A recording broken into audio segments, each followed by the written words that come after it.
Kapan kita harus menentangkan nun wikoyah dan kapan kita harus meninggalkannya. Pada video kali ini kita akan membahas tentang penetapan nun wikoyah jikalau berjumpa dengan ya mutakalim. Kita simak videonya. Hukum menetapkan nun wikoyah sebelum ya mutakalim ini ada 5 hukumnya. Yang pertama, wajib didatangkan ketika ya mutakalim bersambung dengan 4 faktor ini.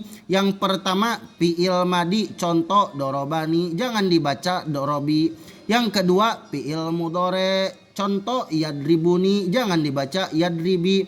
Yang ketiga, fi'il amar, contoh idribni, jangan dibaca idribi. Yang keempat, jikalau ya mutakalim berjumpa dengan huruf jar min dan an, contoh hadzal qalamu minni, contoh ibta'id anni. Dan hukum yang kedua ini lebih utama didatangkan dalam 3 faktor. Yang pertama, jikalau ya mutakalim berjumpa dengan lafaz laita, contoh ya laitani.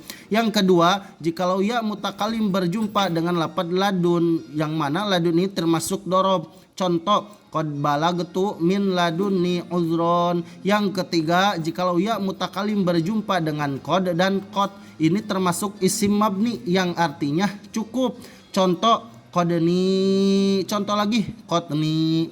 Hukum yang ketiga, lebih sering tidak didatangkan jikalau ya mutakalim berjumpa dengan lafaz la'alla, contoh la'alli arji'u ilan nas, jangan dibaca la'allani arji'u ilan nas, itu jangan, sebab sering tidak didatangkan. Yang keempat, boleh didatangkan, boleh tidak jikalau ya mutakalim berjumpa dengan lafaz anna, inna, ka'anna, lakinna. Jadi bisa dibaca innani, bisa dibaca inni, bisa dibaca ka'annani, bisa dibaca ka'anni, bisa dibaca lakinnani, bisa dibaca lakinni. Hukum yang kelima, hukum yang terakhir, tidak boleh didatangkan jikalau ya mutakalim berjumpa dengan huruf jar selain min dan an, contoh alayya dan ilayya, dan huruf jar yang lain sebagainya.